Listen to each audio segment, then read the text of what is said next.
Assalamu alaikum урматтуу достор. Көп окусаң алысты көрөсүң дегендей, Универсал Медиа KG каналы сиздер менен биргеликте англис тилин оңой үйрөнүү боюнча сабактарды баштайт. Бул сабакта си тамгасындагы сөздүктөрдү жаттайбыз. Мышык, кошка, cat, автоунаа,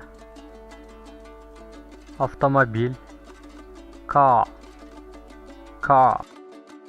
уй, корова, cow,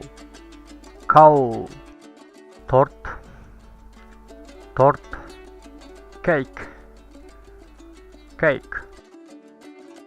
кепка же болбосо шапка, кепка, cap, музол, теленок, calf, наристе, ребенок, child, шахматтар, шахматы, chess, алча, вишня, cherry, пиала, чашка, cup. Си алфавити сөздүн башында келсе К болуп окулат.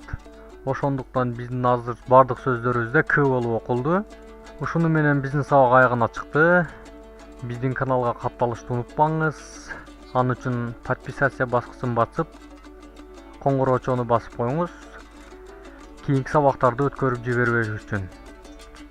Эгер бул видео сизге жаккан болсо, анда лайк басып, досторуңуз менен бөлүшүп, комментарий калтырыңыз. Кийинки сабактарда жолугушканча, ассаламу алейкум ва рахматуллахи ва баракатух.